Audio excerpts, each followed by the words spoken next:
Lo que vamos a ver hoy es el teorema de Stokes.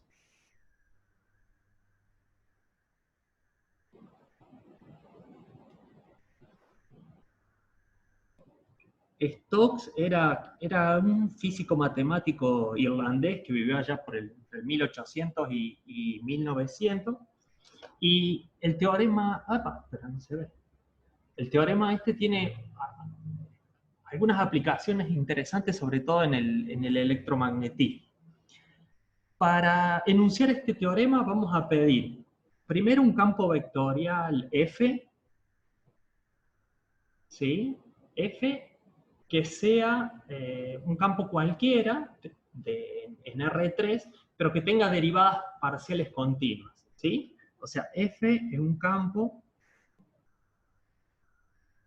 con derivadas parciales continuas, ¿sí? En la región donde vamos a trabajar que tenga derivadas parciales continuas. Vamos a suponer una superficie sigma como una superficie que sea abierta, ¿sí? O sea, que no podría ser una esfera, por ejemplo. ¿Está bien? Una superficie que sea abierta, que sea orientable. ¿Sí? Recuerdan que las superficies orientables eran aquellas que yo podía definir dos caras, ¿está bien? Y que sea lisa, o por lo menos que sea lisa por partes, ¿está bien? Es decir, puede tener algunos bordes, pero por partes sea lisa, ¿está bien?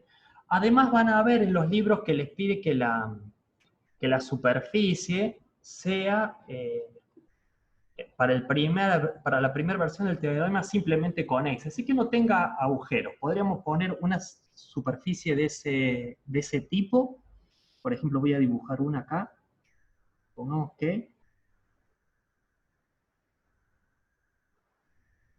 la superficie es esta. ¿Sí? Como, no sé, una fuente dada vuelta, ¿está bien? Pero una superficie, fíjense que la he dejado, acá lo voy a completar, pero esto se ve, la he dejado abierta por abajo, ¿sí? Esta sería nuestra superficie sigma, ¿sí? Es una superficie abierta, es orientable, tiene dos caras, esta sería la interior y la exterior, y es lisa, o por lo menos lisa por parte, ¿sí? El campo F tiene derivadas continuas en la región donde está esta superficie, y vamos a llamar C a la curva frontera de sigma, que puede ser suave o suave por partes. C es la curva suave, esta sería C, que es frontera de sigma. Bien, bueno, dadas todas esas hipótesis, todas esas condiciones, lo que, lo que dice el teorema de Stokes es que la circulación del campo F, ¿está bien? ¿Se acuerdan que esta circulación es un cálculo de trabajo sobre una curva que estoy indicando que es cerrada? ¿Está bien? Fíjense que el borde de la superficie es la curva C, ¿está bien? Entonces el trabajo sobre esa curva C es igual a la integral sobre la superficie sigma, ¿de quién? Del rotor del campo F, diferencial de superficie. ¿Sí? Es decir, lo que está diciendo este teorema es que voy a obtener el mismo resultado si yo calculo el trabajo sobre el borde de esa superficie que si calculo ¿esto se acuerdan?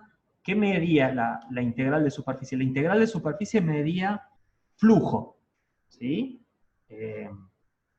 Medía, en este caso sería flujo del rotor, ¿sí? Acá. Por un lado entonces tengo el trabajo, ¿sí? Esto de acá.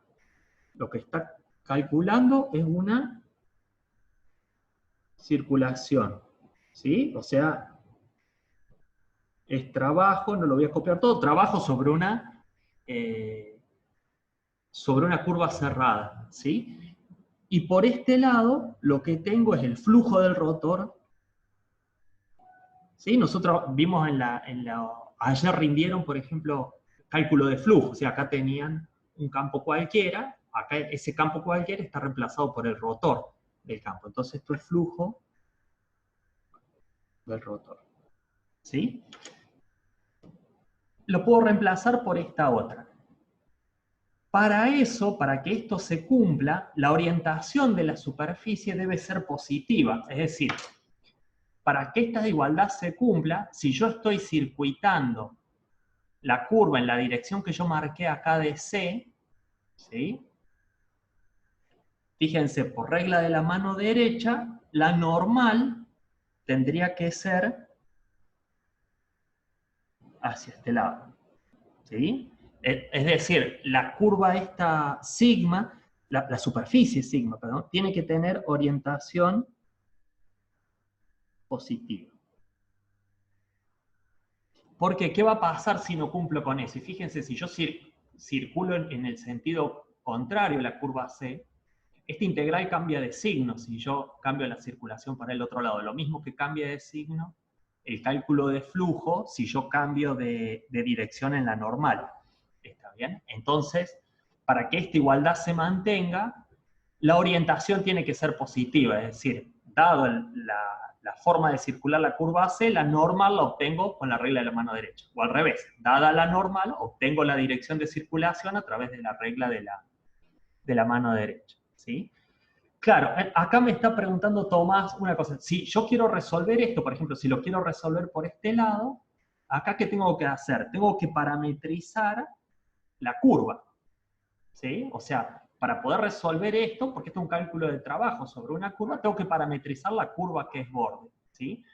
Si yo lo quiero resolver por este lado, lo que tengo que hacer es parametrizar la superficie a través de una parametrización R de U y B. ¿Está bien? O sea, de este lado voy a tener una parametrización, como plantea Tomás, ahí de la forma R de T, porque como es una curva tengo un único parámetro, y de este lado voy a tener una parametrización de la forma R de V, porque es sobre toda la superficie. ¿Sí?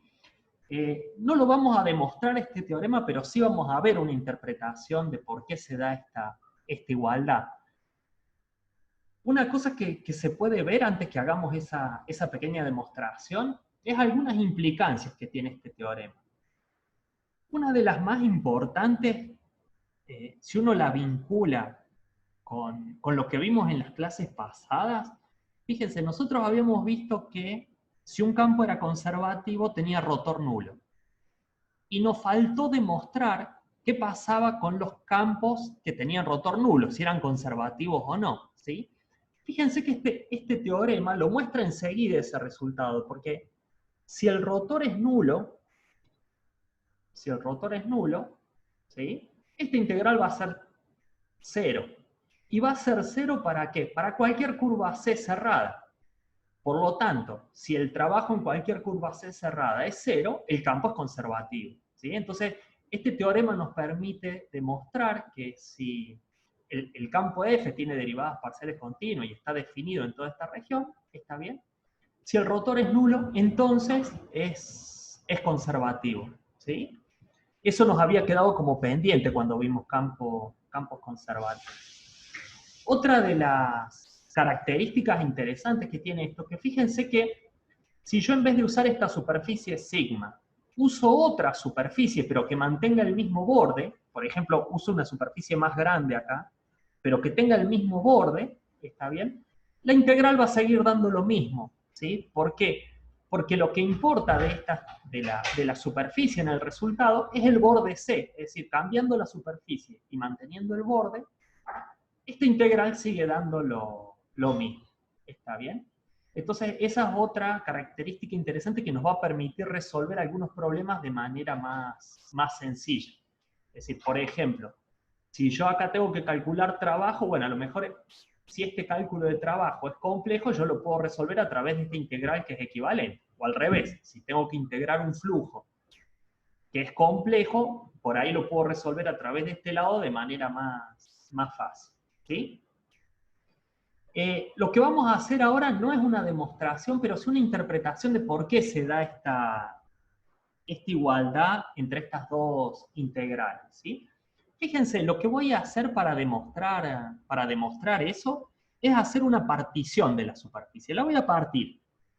Para eso, supongamos que la voy partiendo así como si fuese el caparazón de una tortuga, digamos. ¿Sí? Lo parto en una dirección así, la parto acá así.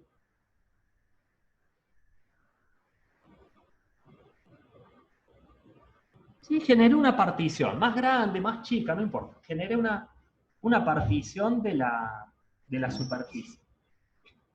Fíjense qué pasa si yo, para cada uno de estas particiones que tengo acá, le hago la circulación, es decir, hago este integral de este lado, pero sobre cada parchecito en la que me quedó la superficie. Es decir, para esta, si esta es la curva, llamémosle C sub J, la circulación sería esta, ¿no? ¿El sentido cuál es? Fíjense que el sentido es el que me lo da la regla de la mano derecha, manteniendo la normal como la de este lado. Es decir, si le dibujo acá la normal, sería así, ¿no? Y si vengo a la de al lado, si vengo al parche que está al lado y lo circulo, sería así, así, así. Acá va en el opuesto. ¿Por qué? Porque la normal va hacia el mismo lado, ¿no?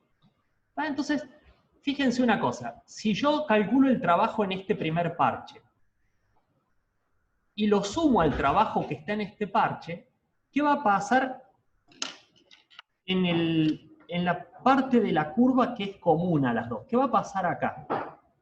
¿Cómo es el trabajo de la primera que yo marqué en rojo con respecto a la que está en azul? ¿Sí? Es decir, voy a hacer por acá abajo un zoom de esos parches. Tengo un parche acá, ¿sí? Y otro parche al lado. ¿Bien? Claro, está bien. El trabajo que tengo para ir desde este punto a este punto va a ser igual, pero de sentido contrario al que tengo para ir desde este punto a este punto. Estas dos están pegadas, ¿sí? Yo las separé nada más para mostrar eso ahí.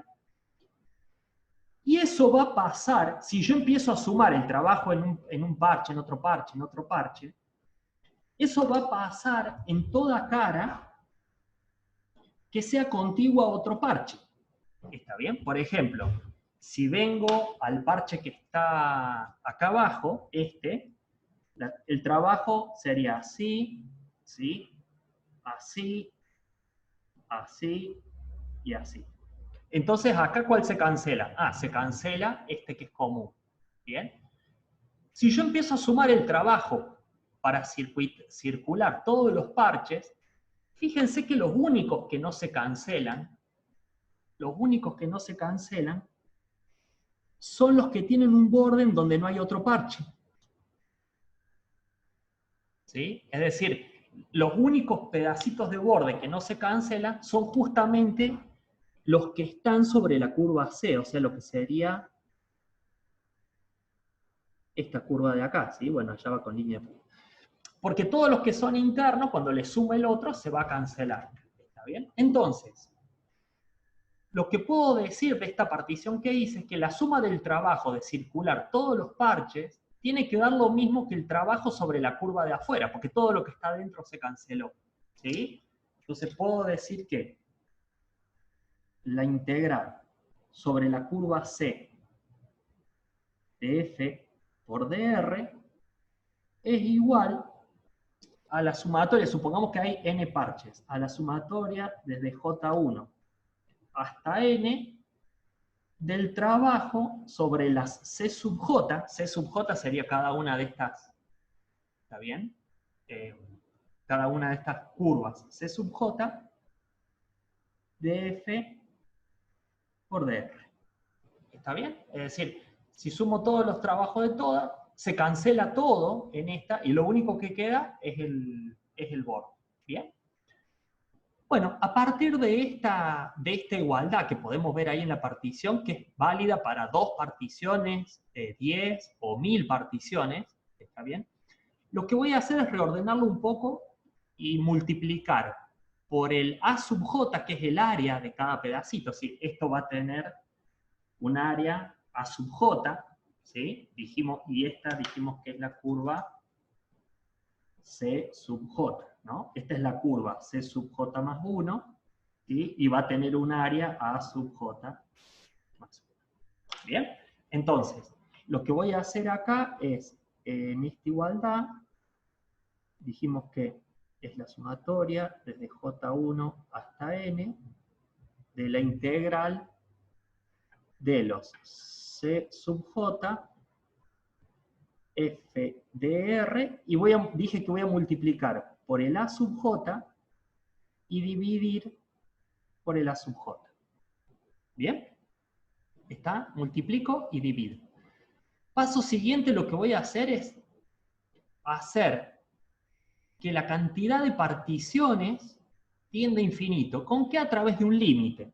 ¿Sí? Digo, el límite, cuando n, total sean 10, sean 100, sean 1000, esto sigue siendo válido, ¿sí? El límite, entonces, cuando n tiende a infinito, de la sumatoria de j igual a 1 hasta n, dijimos de la integral sobre c sub j de f por dr, ¿sí? Sobre a sub j por a sub j. ¿Sí?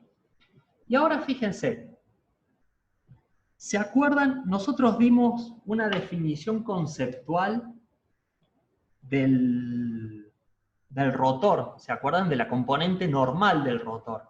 Habíamos visto que el rotor era la capacidad de circulación por unidad de área cuando el área tendría 0. Este límite que hace tender las particiones a infinito hace que estas A sub j tiendan a 0. ¿Está bien? Entonces esto que está acá en rojo no es otra cosa que la componente normal del rotor. ¿Sí? Lo que está haciendo esta sumatoria es integrando la componente normal del rotor por los A sub j, por un diferencial de área. ¿Sí? Entonces, recordando esa definición de rotor, ¿está bien? Esto que está acá no va a ser otra cosa que la integral sobre ¿quién? Sobre esto, al sumar todos los n, es sobre toda la superficie sigma, de esto que está acá en el límite, que es el rotor de F, en la componente normal. Esto iba por todo esto que está en rojo acá era el rotor de F en la dirección de la normal, ¿sí? Por un versor normal, y este A sub j es el diferencial escalar de superficie. ¿Sí?